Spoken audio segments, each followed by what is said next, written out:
वास्तव में जुड़े रहिए आर इंडिया न्यूज के साथ।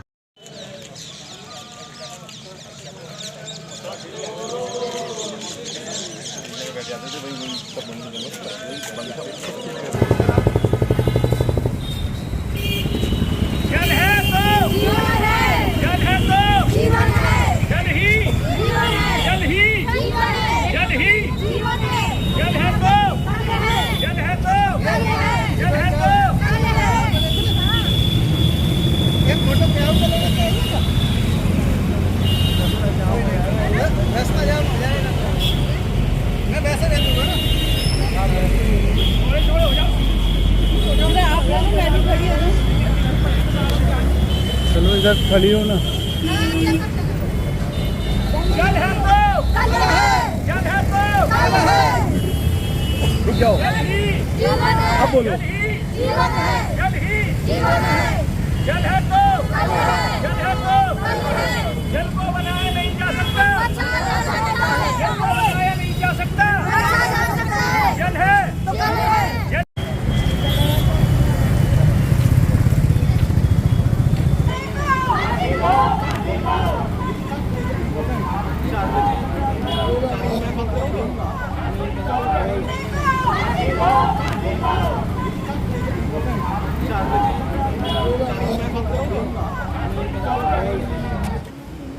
आपकी राज्य सरकार जो लखनऊ में है वो आपकी यमुना को कैसा बनाना चाहती है, वो आपके प्रदेश में उसके प्रवेश के बाद जो पानी के फ्लो उसको कितना सुरक्षित और उसकी सहायक नदियों से हमारे मित्र राजीव कह रहे थे ना मुझे संबोधित करते हुए कि राजेंद्र भाई जरा तुम्हें बताना पड़ेगा कि आपने राजस्थान में कितना रोक लिया।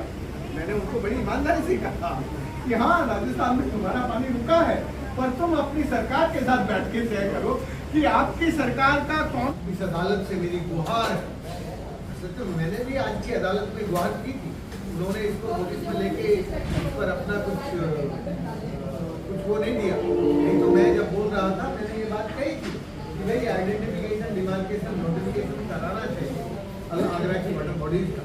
तो मुझे ये लगता है यदि हमारी अदालत ने नहीं कहा तो आप हमारी कोर्ट में, सुप्रीम कोर्ट में, हाई कोर्ट में, तीनों में जा सकते हैं और एनजीटी में जा सकते हैं। का धन्यवाद, शुक्रिया। आप सभी लोग आए, इस महत्वपूर्ण मुद्दे की तरफ आपका ध्यान गया, कराया गया जो। थैंक यू, शुक्रिया। क्या नाम है? Secretary civil society of Agra. आज हमने पहली जल पंचायत आज हमने ऑर्गेनाइज करी आगरा में, और ये राजेंद्र प्रसाद जी ने जो हमको ट्रेनिंग पे बुलाया था, मेरे को और मेरी पत्नी को, तो उन्होंने बताया कि ये निकमपुरा से अलग पहली जल पंचायत है और हमें गर्व है कि ये पहले आगरा में हो रही है। हमारी जो मांग है पानी की, ना हमारे पब्लिक रिप्रेजेंटेटिव सुनते हैं, ना एडमिनिस्ट्रेशन सुनता है, और जो जुडिशरी है वो भी बहुत महंगी है, हम जा नहीं सकते।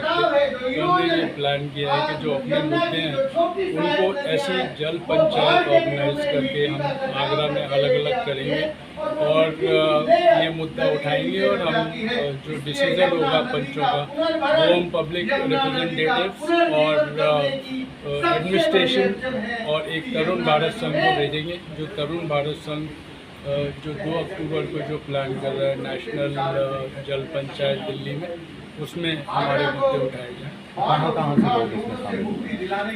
इसमें पूरे आगरा से लोग शामिल हुए, इसमें डॉक्टर्स भी हैं, इसमें सामाजिक कार्यकर्ता भी हैं, इसमें ड्रामेटिक्स ड्रामा में जो इन्वॉल्व हैं वो हैं, स्टूडेंट्स हैं, और इंजीनियर्स भी हैं, और टूरिज्म सेक्टर से भी। जिस तरह से देखा जा रहा है कि अधिकारी इसको लेकर हमें काफ़ी सजग नहीं दिखाई देते हैं। देखिए हमारा काम है मुद्दों को उठाना। जैसे सरकार ने ऑलरेडी डिसीजन सुप्रीम कोर्ट ने दे दिया है कि यमुना की ड्रेजिंग होनी है, लेकिन अभी तक कोई ड्रेजिंग नहीं हुई। तो ये जनता को ही मुद्दा उठाना होगा और प्रेशर बिल्ड करना होगा। हम उसी के लिए कर रहे हैं, और हम भाग्यशाली हैं कि राजेंद्र सिंह जी पहली जल पंचायत में हमारे साथ हैं और हमें डायरेक्शन दे रहे हैं। हमने जो ये जल पंचायत यहाँ रखी थी, वो जो यंग कार्यकर्ता हमारे साथ जो आए हैं उनको भी ट्रेनिंग मिले और वो अपने अपने क्षेत्र में जाकर पानी के ऊपर जो कार्य कर रहे हैं उस पर अपने अलग अलग तरीके से वो पानी की पंचायत करें और प्रेशर बिल्ड करें। पानी पंचायत थी और कई लोगों ने अपनी बातें रखी, कैसे निराकरण संभव है सर, पानी में शुद्ध पानी मिल सके? जो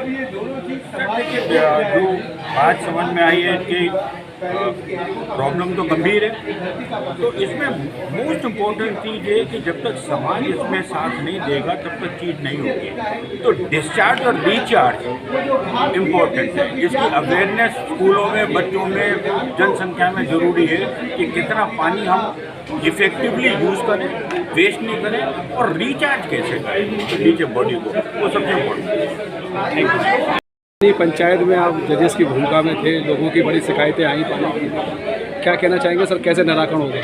देखिए, ये आगरा और बाकी के जो भी शहर है ये बड़ी ज्वलंत समस्या है और हाल ही में आपने देखा जो गर्मी का मौसम गया है, कैसे लोगों ने एक एक दिन गिन के काटा है और यमुना नदी बिल्कुल ऑलमोस्ट विलुप्त होती जा रही है, उसको कैसे रिवाइव किया जाए, क्या समस्याएं हैं।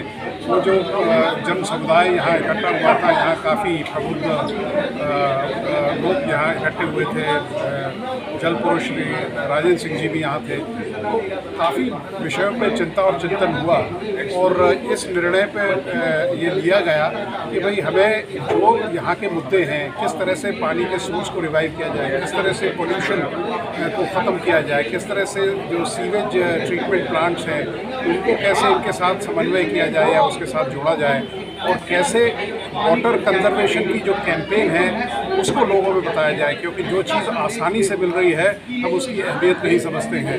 क्योंकि अगर बिल्कुल ये साफ कहा गया है कि जल है तो कल है, जो आगामी जो जनरेशन है वो शायद इस बात को न समझ सके, क्योंकि पहले जिस तरह से जल की अवेलेबिलिटी होती थी, आज पूरा आगरा जल क्रिटिकल हो गया है और आप देखिए जो एवरेज वाटर कंजम्पशन है वो करीब 20 लीटर पहुंच गया है। मैं तो सेना में रहा हूँ, युद्ध में भी हमें 5 लीटर पानी मिलता है जिसमें कोई नहाना धोना नहीं होता, तो वो दिन दूर नहीं जब पूरे भारत में एवरेज 5 लीटर का हो जाएगा, जिससे युद्ध जैसी कंडीशंस होगी। तो उससे अगर हमें बचना है तो हमें जागना होगा, हमें इसके प्रति कार्य करना होगा और केवल जिक्र और फिक्र से काम नहीं चलेगा, हमें इस पर एक्शन को इसको तब्दील करना होगा। Thank you sir. जय हिंद। जी सर, आज पंचायत में हैं आप, क्या मार्गदर्शन करना चाहेंगे? पानी की पंचायत आगरा को पुनर्जीवित करने और यमुना को पुनर्जीवित करने की वोट के बाद वापस आना है सर, क्योंकि खाना प्रिपेयर किया गया है। आप सब लोग से निवेदन है कि वोट के बाद हम लोग वापस इधर आए और भोजन करके ही जाएं सभी लोग। सर आज की पंचायत के जो पंच परमेश्वर हैं, बंद कर दीजिए जी, वो आगरा को पुनर्जीवित करने और यमुना को पुनर्जीवित करने के लिए आगरा की जनता को क्या करना चाहिए उसके बारे में कुछ जजमेंट, कुछ फैसले सुनाए। इस पंचायत के फैसले के बाद आगरा के लोगों की जिम्मेदारी है कि इस पंचायत के फैसलों को सरकार से और समाज से दोनों से क्रियान्वित कराएं और उसके लिए हम आगरा की जनता के बीच जा रहे हैं। ये एक जल साक्षरता की यात्रा लेकर, ये जल साक्षरता की यात्रा आगरा के समाज को पानी की चेतना के साथ जोड़ने का काम है। Thank you sir.